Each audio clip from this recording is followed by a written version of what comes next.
ഭാഗവത സ്കന്ധം 10-2 അധ്യായം 78 മുതൽ 81 വരെ. ഇതുവരെ നമ്മൾ കണ്ടത് കൃഷ്ണൻ ദ്വാരക എന്നൊരു വ്യവസ്ഥിതി ഉണ്ടാക്കിയിടുന്നു. പിന്നെ കുറെ രാജ്യങ്ങളെയെല്ലാം യുദ്ധം ചെയ്ത് അതിനെ വിഘടിച്ചിട്ട് അതിന്റെ പക്ഷത്ത് ചേർക്കുന്നു. അങ്ങനെ ഉണ്ടായതാണ് വാർസാരാഷ്ട്രങ്ങൾ, പുറത്തുള്ള മുതലാളിത്ത ചേരിയും. അതാണ് നാറ്റോ പക്ഷത്തിൽ വരുന്നത്. നാറ്റോ പക്ഷത്തിലുള്ള, അതായത് ഇപ്പുറത്തുള്ള പക്ഷത്തിലുള്ളതിൽ ഹസ്തിനപുരമെല്ലാം പെടും. അതിൽ തന്നെ ഒരു വിഭാഗം പാണ്ഡവർക്ക് എന്ത് ചെയ്യുന്നു, ഒരു സ്ഥലം തല്ലിപ്പൊളി സ്ഥലം കൊടുക്കുന്നു. അവർ അവിടെ ഒരു ഇന്ദ്രപ്രസ്ഥം സ്ഥാപിക്കുന്നു. കൃഷ്ണൻ അതുമായിട്ട് ബന്ധപ്പെടുന്നു. ഇതെല്ലാം നമ്മൾ കണ്ടത്. അങ്ങനെ ലോകം രണ്ടായി തിരിഞ്ഞിട്ടുണ്ട്. കൃഷ്ണനും ഇവിടെ ഇപ്പുറത്തെ ഭാഗത്തും പാണ്ഡവര് വേറെ തന്നെ ഒരു ഇന്ദ്രപ്രസ്ഥം ഉണ്ടാക്കുന്നുണ്ട്. അതിന് കൃഷ്ണന്റെ സഹായമെല്ലാം ഉണ്ട്. അതിന്റെ ശേഷം ചെറിയ ചെറിയ ഏറ്റുമുട്ടലുകൾ നടക്കുന്നുണ്ട്. അതാണ് ഇതിൽ പറയുന്നത്. ശിശുപാലൻ, പൗണ്ഡ്രരംഗൻ, പിന്നെ ശാലു രാജാവ്, ഇങ്ങനെയുള്ള അവരെല്ലാം വധിച്ചത് കൊണ്ടുള്ള ദേഷ്യം കൊണ്ട് അവരുടെ ചില സിൽബന്ധികൾ ഒറ്റക്ക് എല്ലാം കയറിയിട്ട് ഇവരെ ആക്രമിക്കാൻ വരുന്നുണ്ട്. അതിനെപ്പറ്റി പറയാം. അതിനെല്ലാം കൃഷ്ണനും കാലം തന്നെയാണ് കൃഷ്ണൻ എല്ലാം തച്ചുടക്കുന്നു എന്ന് പറയുകയാണ്. അതിലുള്ള ഉദാഹരണം പറയുകയാണ്. ഒരു ദന്തവക്രൻ ഇവരെവിടെ എല്ലാം ചങ്ങാതിയാണ്. അപ്പം പ്രതികാരം ചെയ്യാൻ വേണ്ടി വരുന്നു. ഭൂമി വിറപ്പിച്ചുകൊണ്ടാണ് വരുന്നത്. പക്ഷെ കൃഷ്ണൻ ഗത കൊണ്ട് അടിച്ചില്ലാതാക്കുന്നു. പിന്നെ അവന്റെ അനുജം വരുന്നു, വിദൂരത, അതായത് ബന്ധുക്കളെല്ലാം കയറി വരികയാണ് വാളും പരിചയവുമായിട്ട്. അതിന്റെ ചക്രായുധം കൊണ്ട്, അതായത് അതിനെയെല്ലാം തച്ചുടക്കുന്നു. അവല്ലാണ്ട് ലോകം രണ്ട് ധ്രുവമായിട്ട് മാറി. പിന്നെ എന്ത് പറയാണ്, കൃഷ്ണൻ പാണ്ഡവരെയും കൂട്ടിക്കൊണ്ട് കൗരവരുമായിട്ടുള്ള യുദ്ധം നടക്കാൻ തുടങ്ങിയാണ്. അപ്പൊ നമ്മളിത് മനസ്സിലാക്കേണ്ടത്, ഈ 10ാമത്തെ സ്കന്ധം 2 ഭാഗമുണ്ട്. ഒരു ഭാഗം എന്ന് പറഞ്ഞാൽ ഈ ദ്വാരകയെല്ലാം സൃഷ്ടിക്കുന്നത് വരെയുള്ള, ദ്വാരക എന്നൊരു രാജ്യം ഉണ്ടാകുന്നവർ കൃഷ്ണന്റെ നേതൃത്വത്തിൽ, അതായത് റഷ്യ ഉണ്ടാകുന്നവരെ വേണ്ടിക്ക് പറയാം. 2ാം ഭാഗത്തില് സ്കന്ധം 2ാം ഭാഗത്തിൽ ഇപ്പുറത്തെ വശത്തിന്റെ കാര്യങ്ങളും ചേർത്ത് വെച്ചുകൊണ്ടാണ് പറയുകയാണ്. അത് മഹാഭാരതമായിട്ട് പറഞ്ഞിട്ടുണ്ടെങ്കിലും ഇവിടെ അതും ചേർത്ത് വെച്ച് പോവുകയാണ്. രണ്ടിലും ലിങ്ക് ചെയ്യുകയാണ്. അങ്ങനെ പാണ്ഡവരെന്ത് ചെയ്യുന്നത്, കൃഷ്ണൻ എന്ത് ചെയ്യുന്നുണ്ട്, പാണ്ഡവരുമായിട്ട് ചേർന്നുകൊണ്ട് കൗരവരെ അറ്റാക്ക് ചെയ്യാൻ വേണ്ടി പാണ്ഡവപക്ഷത്ത് സപ്പോർട്ടായി നിന്നുകൊണ്ട് അത് മധ്യസ്ഥനായിട്ട് തന്നെയാണ് പോകുന്നത്. ഇന്നും റഷ്യ മധ്യസ്ഥമായിട്ടെല്ലാം തന്നെയാണ് നടക്കുന്നത്. ഈ മുതലാളിത്തത്തിനെതിരായ, അതായത് ചൂഷണത്തിനെതിരായ, ചൂതുകളിക്കെതിരായിട്ടുള്ള യുദ്ധം നടക്കാൻ പോവുകയാണ് കൗരവരുമായിട്ട്. അപ്പൊ അതില് കൃഷ്ണൻ പോകുമ്പോൾ ബലരാമൻ ഇതൊന്നും കണ്ടില്ല എന്ന് വെച്ചുകൊണ്ട് ഒരൊറ്റ പോക്ക് പോവുകയാണ്. എന്താണ് ബലരാമൻ കണ്ടില്ല എന്ന് വെച്ച് പോകാൻ കാരണം? ഓരോ കാലഘട്ടത്തിൽ ഓരോ ആൾക്കൊരോ പങ്കുണ്ട്. ബലരാമൻ എന്നത് എപ്പോഴും ലോകം ഒരു രാജ്യത്തെ അനീതി ഉണ്ടാകുമ്പോൾ പ്രതിഷേധിക്കുന്ന ചില വ്യക്തികളാണ്. അവർക്കൊന്നും പ്രശ്നം ഉണ്ടാകുമ്പോൾ അവർ അവരുടെ കാര്യത്തിന് വേണ്ടി ആദ്യം അതിനെതിരായിട്ട് പ്രതികരിക്കും. നമ്മൾ ഇന്ത്യ സ്വാതന്ത്ര്യ സമരത്തിൽ തന്നെ കണ്ടിട്ടുണ്ട്. സ്വാതന്ത്ര്യ സമരത്തിന് മുമ്പ് തന്നെ താന്തിയ തൊപ്പിന്നോ മറ്റേ കുറച്ചു പേര്, റാണി ലക്ഷ്മിബായി, ഇങ്ങനെയെല്ലാം കണ്ടിട്ടുണ്ട്. സ്വാതന്ത്ര്യ സമരം നടക്കുന്നതിനെക്കാട്ടി മുമ്പിൽ കുറച്ച് പട്ടാളക്കാർ സ്വയം പ്രതിരോധിച്ചിട്ടുണ്ട്. അല്ലെ ശിപായി ലഹള എന്നല്ല പറയുന്നത്, ബോഷന്റി പാർട്ടി, ഇങ്ങനെയല്ല. ഏതിന്റെ മുമ്പിലും ആദ്യം സ്വയം ജനങ്ങൾ അവരവർക്ക് കഴിവുള്ളവർ സ്വയം പ്രതിരോധിക്കുക. അതിൽപ്പെടുന്നവരാണ്. ആ ഘട്ടത്തിന്റെ ആ കാലത്തെയാണ് എന്ത് പറയുന്നത്, ബലരാമൻ എന്ന് പറയുന്നു. പിന്നെ സംഘടിത രൂപം വരുമ്പോഴാണ് കൃഷ്ണൻ വരുന്നത്. അതായത് മുതലാളിത്തത്തിനെതിരായി ലോകത്തെ രണ്ടായി തിരിക്കുന്നു. പിന്നെ മുതലാളിത്തവും മറ്റേ വിഭാഗവും തമ്മിലുള്ള ഏറ്റുമുണ്ടലിന്റെ ഘട്ടത്തിലാണ് കൃഷ്ണന്റെ കാലഘട്ടം. അതിന്റെ മുമ്പിൽ സ്വയം പ്രതിരോധമാണ്. അതിൽ വരുന്നതാണ് ആര്, ഈ ബലരാമൻ. അപ്പം ബലരാമൻ ഇതെല്ലാം കൃഷ്ണന്റെ പരിധിയിൽ വരുന്നത്. ബലരാമൻ പണ്ട് രാമൻ വന്നപ്പോൾ പരശുരാമനും കയറി വന്നിട്ടുണ്ട്. നീ തയ്യാറായോ ഏറ്റെടുക്കാന്ന്. അപ്പം വന്നൊന്ന് മുട്ടി നോക്കുന്നുണ്ട്. ശരി, നീ യോദ്ധാവ് തന്നെ, ഇനി നീ നോക്കിക്കോ, ഞാനിതാ പോകുന്നതെന്ന് പറഞ്ഞിട്ട് ഓരോ ഇത്തരം ആൾക്കാർ അങ്ങ് വലിയും. അതുപോലെ തന്നെ ബലരാമൻ എന്ത് ചെയ്യുന്നുണ്ട്, വലിയാണ്. തീർത്ഥാടനത്തിനെല്ലാം അങ്ങനെ കറങ്ങി അടിച്ച് നടക്കുകയാണ്. അങ്ങനെ പോയിട്ട് ഒരു ദിവസം നൈമിഷാരണ്യത്തിലും വന്നു. നൈമിഷാരണ്യത്തിൽ വെച്ചാണ് എന്ത് ചെയ്യുന്നത്, ഈ ഭാഗവത കഥയെല്ലാം പറഞ്ഞു കൊടുക്കുന്നത്. നമ്മളെ ഈ ഭാഗവത കഥ എക്സ്പ്ലെയിൻ ചെയ്യുന്ന സ്ഥലത്തിനാണ് നൈമിഷാരണ്യം എന്ന് അന്ന് പറഞ്ഞിരുന്നത്. ഇപ്പം ഭാഗവത കഥ നമുക്കറിയാം. ഇത് പറഞ്ഞു കൊടുക്കുന്ന ഈ പുരാണ കഥകളെല്ലാം കൈകാര്യം ചെയ്യാൻ വേണ്ടിയിട്ട് ആർക്കാണ് ഏൽപ്പിച്ചു കൊടുത്തിരുന്നത്? അതിലേക്ക് വരാം. രോമഹർഷൻ അവിടെ നൈമിഷാരണ്യത്തില് നല്ല പ്രതാപിയായിട്ട് ഇരുന്നിട്ട് എല്ലാവർക്കും കഥ പറഞ്ഞു കൊടുക്കുകയാണ്. അപ്പോഴാണ് ബലരാമൻ അവിടെ കയറി ചെല്ലുന്നത്. അപ്പൊ എല്ലാവരും ബലരാമനെ കണ്ടേറെ എണീച്ചു. പക്ഷെ ഇങ്ങേര് മാത്രം എണീച്ചില്ല. ഇങ്ങേരങ്ങനെ അഹങ്കാരത്തിൽ നിന്നു. എന്താണ് അതിന്റെ അർത്ഥം? ഈ രോമഹർഷ ബലരാമന് തീരെ ഇഷ്ടപ്പെട്ടു. ബലരാമൻ ചിന്തിച്ചു, ഇവൻ ഇത്രയും വേദമെല്ലാം പഠിച്ചിട്ട് ഇവൻ ആളെ ബഹുമാനിക്കാനും ആൾക്കാരെ തിരിച്ചറിയാനും ഒന്നും പറ്റിയിട്ടില്ല. അതിന്റെ അർത്ഥമൊന്നും മനസ്സിലായിട്ടില്ല. എന്തെല്ലോ കഥയും പറഞ്ഞിരിക്കുകയാണ്, വലിയ എന്തോ ആണെന്ന് ഭാവിച്ചുകൊണ്ട്. ഇവനൊരു ശൂദ്രനുമാണ്. അപ്പൊ ഈ ശൂദ്രനായ ആർക്ക്? രോമഹർഷനാണ് വേദവ്യാസൻ പുരാണങ്ങൾ മുഴുവൻ കൊടുത്തിരുന്നത്. വേദങ്ങളെല്ലാം വേറെയാക്കി കൊടുത്തിട്ട് പുരാണ കഥകൾ കൊടുത്തിരിക്കുന്നത് ഈ രോമഹർഷനാണ്. അവിടെ എന്താണ് അതിന്റെ അർത്ഥം എന്ന് പറഞ്ഞാൽ, രോമഹർഷൻ എന്ന് പറഞ്ഞാൽ കഥ കേൾക്കുമ്പോൾ ഈ വികാരം കൊള്ളുന്ന അവരുടെ രോമെല്ലാം ഇങ്ങനെ എടുത്തു പിടിക്കും. ഏത് മഹാഭാരത കഥ, ഈ പുരാണ കഥകൾ കേൾക്കുമ്പോൾ എല്ലാവരുടെയും രോമം എടുത്തു നിൽക്കുന്നതുകൊണ്ടാണ് രോമഹർഷൻ എന്ന് പറഞ്ഞത്. അതായത് കഥയിൽ താല്പര്യമുള്ള ആൾക്കാരാണ് ഈ രോമഹർഷന്മാർ, അല്ലാതെ അതിന്റെ അകത്തുള്ള സത്യമൊന്നും അറിയാത്ത ആൾക്കാരാണ്. അപ്പൊ ഈ നൈമിഷാരണ്യത്തില് അല്ലെങ്കിൽ ഇന്നലും ടി വി തുറന്നു കഴിഞ്ഞാൽ പലയിടത്തും ചില ചാനലുകളുണ്ട്, ശ്രദ്ധിച്ചാൽ മതി. ചിലവർ കയറി എന്നിട്ട് കഥ പറയാനിരിക്കും. അവരെല്ലാം വലിയ എന്തോ പ്രതാപന്മാരിയാണ് ഇരിക്കുക. ശ്രദ്ധിച്ചാൽ മതി. അവരെല്ലാം ദൈവത്വമാര് കണ്ടുകൊണ്ട് അവരെ പോയി വണങ്ങും. ആദ്യം തന്നെ പരിപാടി എന്ന് പറഞ്ഞാൽ ഇവരെ വണങ്ങല്, പിന്നെ അവരെ അനുഗ്രഹം വാങ്ങല്. ഇവർ വലിയ പ്രതാപന്മാര്, നമ്മൾ കൃഷ്ണൻ തന്നെയാണെന്നുള്ള ഭാവത്തിലെ ഇവരെല്ലാം ഇരിക്കുന്നത്.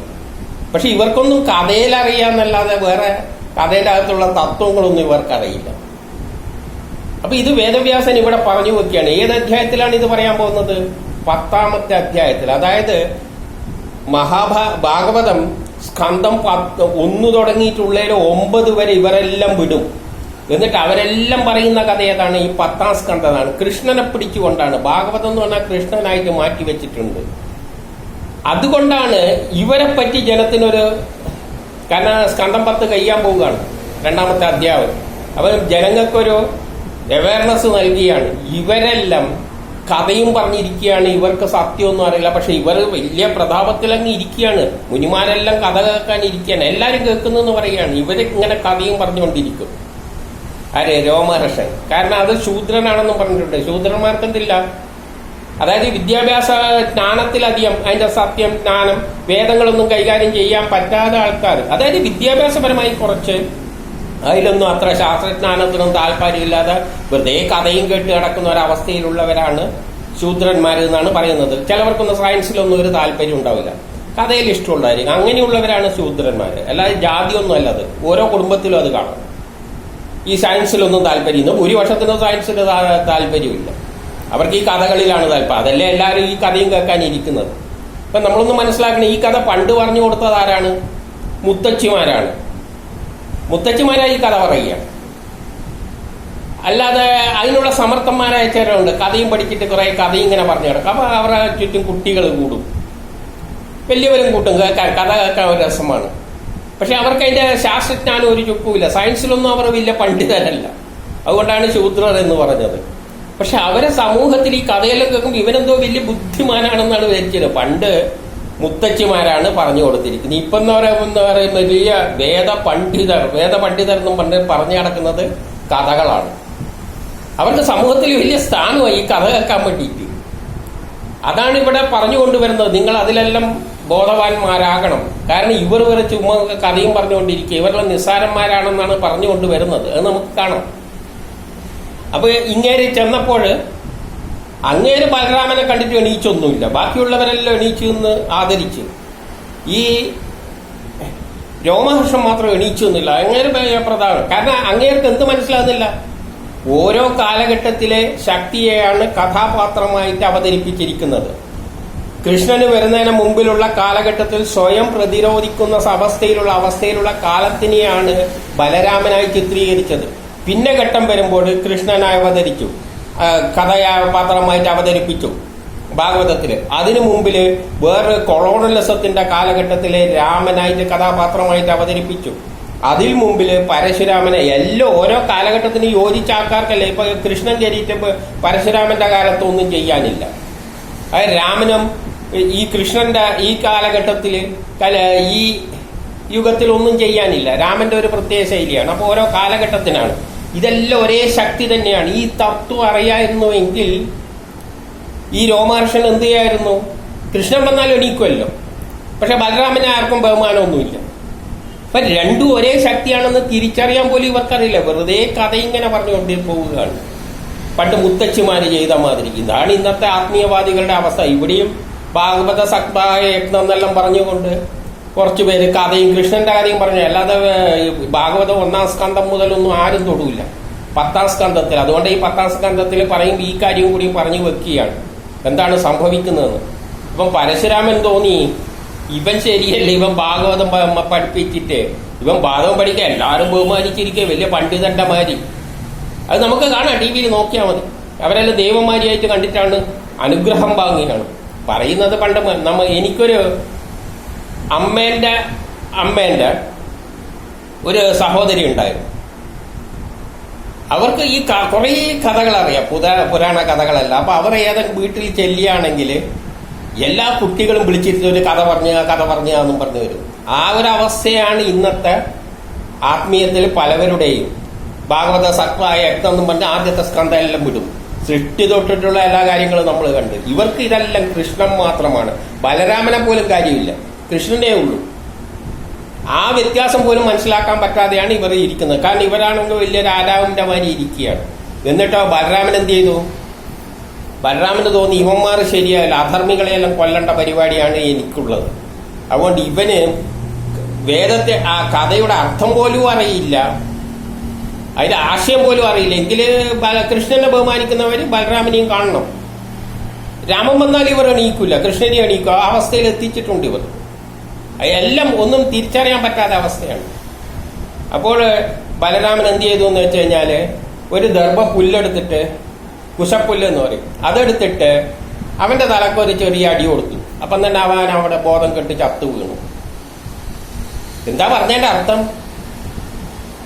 സാധാരണ ഗതയും മറ്റേ ഇതെല്ലാം എടുത്തിട്ടാണ് അടിക്കേണ്ടത്. ഇവിടെ ബലരാമൻ ഒരു ചുക്കും ചെയ്തില്ല. ഒരു പുല്ലെടുത്തിട്ട് തലക്കൊരു അടി കൊടുത്തതാണ്. അതായത് ഇവനെല്ലാം ഇത്രയേ ഉള്ളൂ, ഇവനൊന്നും ഒരു പുല്ല് മതി ഇവനെല്ലാം തട്ടാൻ. ഇവനെല്ലാം അഹങ്കരിച്ച് നടക്കുന്ന ഏത് നിലയിലാണെന്നാണ് പറഞ്ഞുകൊണ്ട് വരുന്നത്. കാരണം ആര്? ഈ രോമഹർഷൻ കഥയിലും പിടിച്ചുകൊണ്ട് അങ്ങനെ ആവേശം കിടന്ന് പറഞ്ഞ് എന്തെല്ലോ ആണെന്ന് ധരിച്ചു വെക്കുകയാണ്. ഇവന്റെ തലക്കൊരു പുല്ലുകൊണ്ട് അടിച്ചു കഴിഞ്ഞാൽ തന്നെ ഇവനെല്ലാം കൊല്ലാൻ പുല്ല് മതി എന്നാണ്. അത്രയും നമ്മളെ പുല്ലുകൊണ്ട് അടിച്ചാലൊന്നും നമ്മൾ ചെയ്യാവില്ല. കാരണം എന്തുകൊണ്ടും വല്ല ഒലക്കി എടുത്തടിച്ചാലേ നമ്മൾ ചെയ്യാവും.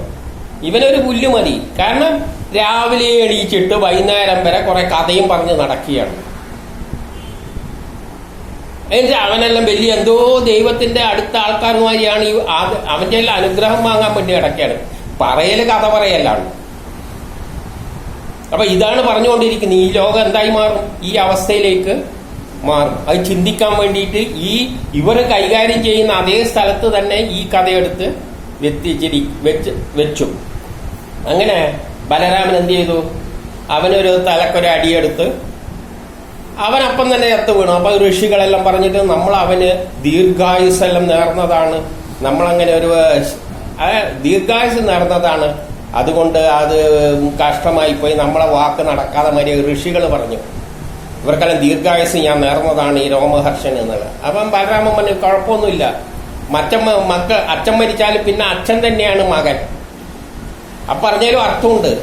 അച്ഛന്റെ ജീൻ തന്നെയാണ്, അടിസ്ഥാന വസ്തു ജീനാണ്, ക്രോമസോമുകളാണ്. അത് അച്ഛൻ്റെ നിന്നും അമ്മയിൽ നിന്നും വരുന്നത് തന്നെയാണ് മകനായിട്ട് മാറുന്നത്. അതിൽ നിന്ന് അത് തന്നെയാണ് മകനായിട്ട് മാറുന്നത്. അപ്പൊ അച്ഛൻ മരിച്ചാലും എന്തുണ്ട്? അച്ഛനിലുള്ള ജീനുകളും ക്രോമസോമുകളുടെ എല്ലാ അംശം ഇവിടെ തന്നെ ഉണ്ട്, മകനിലും ഉണ്ട്. പിന്നെ അവനെ ജനിക്കും. ആരായിട്ട് ജനിക്കും? ഉഗ്രസ്രവസ് എന്നായിട്ട് പറഞ്ഞിട്ട് ജനിച്ചോളും. അങ്ങയുടെ മകൻ ഉഗ്രസ്രവസായിട്ട് ജനിച്ചോളും. അങ്ങേര് പിന്നെ ഇതെല്ലാം പറഞ്ഞുകൊണ്ട് നടന്നോളും. അങ്ങനെ അങ്ങേര് മരിച്ച് ഉഗ്രസ്രവസാണ് പിന്നെ എന്തു ചെയ്യുന്നത്? ഈ പുരാണ കഥകളെല്ലാം വ്യാഖ്യാനിച്ച് പോകുന്നത്. അപ്പൊ അതും അവിടെ പറഞ്ഞ് വെച്ചു. നമ്മൾ ശ്രദ്ധിക്കണം. ഇവരെല്ലാം വെറും കഥയും പറഞ്ഞ്, വേദത്തിൽ കഥയെല്ലാം ഉള്ളത് ഭാഗവതത്തില് വേദത്തിലുള്ള എല്ലാ പ്രധാനപ്പെട്ട ചരിത്രവും കാര്യങ്ങളും പ്രപഞ്ചം ഉണ്ടായ ഇതെല്ലാം എക്സ്പ്ലെയിൻ ചെയ്യുന്നുണ്ട്. ഇവർക്ക് അതൊന്നും പറ്റുന്നില്ല. ഇവർ ചേർത്ത് ഏതോ മൂലക്കുള്ള 10ാമത്തെ അധ്യായത്തിൽ വരുന്ന ഒരു കൃഷ്ണന്റെ സ്കന്ധത്തിലെ 10ാം സ്കന്ധത്തിൽ വരുന്ന കൃഷ്ണന്റെ കഥയും കൊണ്ട് പോവുകയാണ്. ഇതാണ് പറഞ്ഞുകൊണ്ട് വരുന്നത്. അപ്പൊ എന്നിട്ട് അങ്ങനെ ഒരു വരം കൊടുത്തു. അപ്പൊ ഋഷികൾക്ക് തൃപ്തിയായി. പിന്നെ എന്ത് പറഞ്ഞു? ഋഷികളോട് ചോദിച്ചു, ഇനിയിപ്പം പ്രായശ്ചിത്തായിട്ട് ഞാനെന്തെങ്കിലും ചെയ്യണമെന്ന് ചോദിച്ചു. അന്നേരം പറഞ്ഞ്, ഇല്വാലന്റെ പുത്രനായ ബല്വാലൻ എന്ന ഒരു അസുരൻ നമ്മൾ വന്നിട്ട് നമ്മളുടെ യാഗങ്ങളെയെല്ലാം ദുഷിപ്പിക്കുന്നുണ്ട്. അപ്പൊ വാവിന്റെ സമയം വന്നിട്ട് ഒരു കക്ഷി, ഒരു അസുരൻ വന്നിട്ട് ഈ നമ്മളെ യാഗത്തിൽ എന്ത് ചെയ്യുന്നുണ്ട്? ജലം, ചോര, മലം, മൂത്രം, മദ്യമാംസം ഇവയെല്ലാം കൊണ്ട് ഇതിൻ്റെ അകത്ത് ഇടുന്നുണ്ട്. അതുകൊണ്ട് അവനെ ഒന്ന് കൊന്നു തന്നു കഴിഞ്ഞാൽ കൊള്ളാമെന്ന് പറഞ്ഞു. അങ്ങനെ അവനെ അങ്ങ് കൊല്ലുന്നു. അതായത് യാഗങ്ങളില് കറുത്ത വാവുനാളിലാണ് എന്ത് പറ്റുന്നുണ്ട്? നമ്മളെ കർമ്മങ്ങൾക്കെല്ലാം ചില ഭംഗങ്ങൾ നേരിടുന്നുണ്ട്. അതിനെ നമ്മൾ എന്തു വേണം? നമ്മൾ അറിഞ്ഞുകൊണ്ട് അതിന് ആ സമയത്ത് ഒരു പ്രൊട്ടക്ഷൻ ഇല്ലെങ്കിൽ വാവ്, അത് ജ്യോതിഷമായിട്ട് ബന്ധപ്പെട്ട ഒരു കാര്യമാണ്. അതിനെയും പറ്റി ഇവിടെ പറഞ്ഞു തന്നേ ഉള്ളൂ. ഈ കഥയിൽ ഒരു വിഷയം, ഓരോ വിഷയം ഇടക്കിടക്ക് കയറ്റും, മറ്റുള്ള ചില ഗ്രഹങ്ങളുമായിട്ട് ബന്ധപ്പെട്ട ചില കാര്യം. അതുകൊണ്ടാണ് വാവുനാളിൽ ഒരു കർമ്മവും ചെയ്യാൻ പാടില്ല എന്ന് പറയുന്നത്. അവനെയും കൊന്നിട്ട് പിന്നെ ബലരാമൻ എന്ത് ചെയ്ത് 12 പ്രാവശ്യം ഭൂമി ചുറ്റി എന്നാണ് പറയുന്നത്. എന്നിട്ട് സ്നാനമെല്ലാം ചെയ്ത് നടന്നു. അങ്ങനെ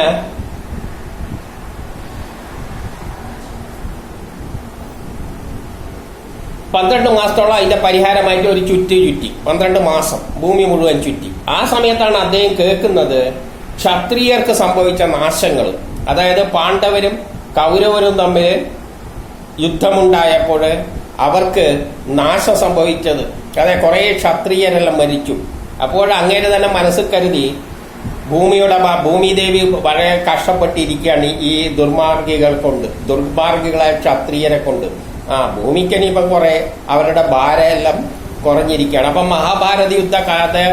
മഹാഭാരത യുദ്ധം കഴിഞ്ഞ് ലോകം എല്ലാം ഒരു ഏതായിട്ട് വസുദേവ കുടുംബമായി മാറുന്ന അവസ്ഥയിലേക്ക് എത്തിയിരിക്കുന്നു. അപ്പൊ ആ എത്തുന്നതിനെക്കാട്ടി മുമ്പിൽ എത്തിട്ട് അവസാനമായിട്ട് നടന്ന എന്താണ്? ഭീമനും ദുര്യോധനനും തമ്മിലുള്ള യുദ്ധമാണ്. അപ്പൊ ഇങ്ങേർക്ക് അത് അത്ര ഇഷ്ടമല്ല, കാരണം ഇങ്ങേരുടെ ശിഷ്യനല്ലേ. അപ്പൊ എന്നാ ഒന്ന് ഇടപെടാന്നും പറഞ്ഞ് ഇങ്ങേര് ഓടി വന്നു. എന്നിട്ട് ഭീമനോടും ദുര്യോധനോടും പറഞ്ഞേ, നിങ്ങൾ രണ്ടും 2 ഫീൽഡിലുള്ള നല്ല യോദ്ധാക്കളാണ്, നിങ്ങൾ മരിക്കേണ്ടവരല്ല, അതുകൊണ്ട് നിങ്ങൾ ഈ യുദ്ധം നടത്തുന്നത്. ഇവരിതൊന്നും കേട്ടില്ല. ഇവരെന്ത് ചെയ്തു? ഭയങ്കര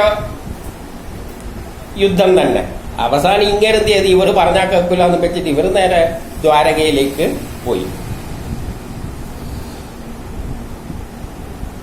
എന്നിട്ടോ അതോടുകൂടി പിന്നെ യുദ്ധമെല്ലാം കഴിഞ്ഞല്ലോ. അപ്പൊ അവിടെ യുദ്ധവും കഴിഞ്ഞ് ആ കഥ പാരലായിട്ട് പോയി. അപ്പൊ ഇപ്പുറം ഒരു സോഷ്യലിസ്റ്റ് രാജ്യം സൃഷ്ടിച്ചു. ഇപ്പുറത്തെ ചൂത് കളിക്കാരെ മഹാഭാരത യുദ്ധത്തിൽ, അത് വേറൊരു കഥയിലൊക്കെയാണല്ലോ പറഞ്ഞത്, മഹാഭാരത കഥയിൽ അത് ഇവിടെ ബന്ധിപ്പിച്ചു പറഞ്ഞു. അവിടെയും കൃഷ്ണന് വലിയ പങ്കുണ്ട്. പിന്നെ എന്തോ ചെയ്യുകയാണെന്ന് വെച്ചാൽ, കൃഷ്ണൻ ചെയ്ത് എന്താണെന്ന് വെച്ചാൽ, കൃഷ്ണനെ കാണാൻ വേണ്ടിയിട്ട് ഭാര്യ പറഞ്ഞിട്ട് കുചേലം വരുന്ന കഥ എല്ലാവർക്കും അറിയാം. ചെറുതിൽ പഠിപ്പിച്ച കഥയായതുകൊണ്ട് ഞാൻ പറയുന്നില്ല. ഒന്നിച്ച് കളിച്ച കുചേലൻ ദരിദ്രവാസിയാണ്. ഒരു ഭക്ഷണം കഴിക്കാൻ പോലെ വല്ലതും ഭിക്ഷ കണ്ടിട്ട് കിട്ടുന്നതാണ് കഴിക്കുന്നത്. അപ്പം ഭാര്യ എന്ത് ചെയ്തു? ഒന്ന് കൃഷ്ണനെ പോയി കണ്ടു നോക്കുമെന്ന് പറയുന്നു. കൃഷ്ണനെ കാണാൻ വേണ്ടി വരുന്നു. അപ്പോൾ അവിടുന്ന് തെണ്ടി കിട്ടിയ കുറച്ച് അവിലെടുത്ത് പൊതിഞ്ഞ് കൊടുക്കാൻ വേണ്ടിയിട്ട്. അപ്പൊ ഇവിടെ വരുന്നു, കൃഷ്ണന്റെ അടുത്ത് വരുന്നു, കൃഷ്ണൻ പിടിച്ചിരുത്തുന്നു. അതെല്ലാം എല്ലാവർക്കും അറിയുന്നുണ്ട്. സ്വീകരിക്കുന്നു. എന്നിട്ട് അവില് വാരി കഴിക്കുമ്പോൾ ഒരിക്കൽ വാരി കഴിച്ചു. അപ്പൊ കൃഷ്ണനോട് ചോദിക്കുന്നൊന്നുമില്ല, ഞാൻ എന്തിനാ വന്ന, എന്റെ ദാരിദ്ര്യം കൊണ്ടാണെന്ന്. കൃഷ്ണനെ കണ്ട, ചങ്ങാതിനെ കണ്ട സന്തോഷത്തില്. അപ്പോൾ രണ്ടാമത്തെയും വാരി കഴിക്കുമ്പോൾ ഭാര്യ രുക്മിണികരി കൈപ്പിടിക്കുന്നു. എന്തുകൊണ്ടെന്ന് വെച്ചാല് അതും കൂടിയും തിന്നുപോയാൽ എന്തായി പോവും? ഉള്ളത് മുഴുവൻ പോവും. അവസാനം ഇങ്ങേരെ അടിമയായി ഇരിക്കേണ്ടി വരും. ആര്? കൃഷ്ണനും ഭാര്യയല്ല, രുക്മിണിയല്ല. കാരണം ഓരോരിക്കൽ തിന്നുമ്പോൾ ഇതങ്ങ് പോവുകയാണ്, സമ്പത്തിന്റെ പകുതി. അതായത് കൃഷ്ണൻ പണ്ട് കാലത്ത് കഷ്ടപ്പെട്ട ജനങ്ങളെ മുഴുവൻ എന്ത് ചെയ്യുന്നു? ഉദ്ധരിക്കുന്നു. നമ്മളിപ്പോഴത്തെ MLA മാരെയെല്ലാം അറിയാലോ. വോട്ടും കഴിഞ്ഞ് ജയിപ്പിച്ച് പോയി കഴിഞ്ഞാൽ പിന്നെ തിരിഞ്ഞു നോക്കൂല. പക്ഷെ ഇവിടെ അതല്ല സംഭവിക്കുന്നത്. ഭരണാധികാരികൾ എന്ത് വേണം?